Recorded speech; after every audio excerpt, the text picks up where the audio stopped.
Today we're talking about those tragic stories.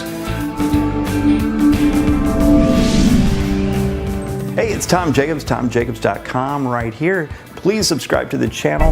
Click that little button right there, and we can get you on the list so that you know when these videos go live. Also, if you look down in the comments below, you will notice that there are some playlists on sales, customer service, financing your business that I've put together from all these videos from the last couple of years of putting them together. So if you want to learn specifically about those topics, check out those playlists and then subscribe to the channel. Tell your friends about it as well. I really would appreciate it as we grow this audience. So let's dive right into it. Tragic stories, right? So this is the thing that gets me all the time when they're like, oh, well, I don't have any really tragic stories about abuse as a child and things like that. Well, you know what? The stories that you tell to make an audience do something for you or for themselves, they don't always have to be tragic. In fact, a lot of times the stories are very heartfelt and uplifting as well. You know, one of my stories that I like to tell is when I was 4 years old, and this, you know, for the longest time I didn't actually realize what I had done when I was 4 years old. And I had put together a business plan to build a 2-tower hotel and resort called Sunnyside Resort and Hotel. And my mom has reminded me of this drawing and business plan that I put together. You know, it was on large craft paper, crayons, and I had drawn these 2 towers.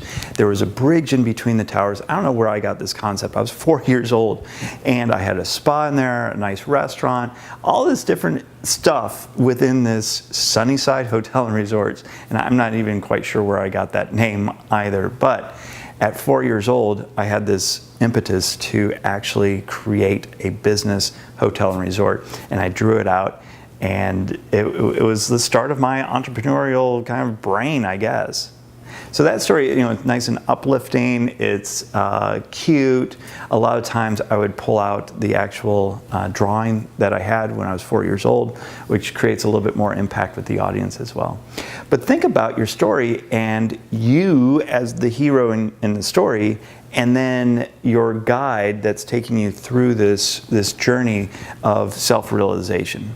A lot of times I like to relate this to Star Wars.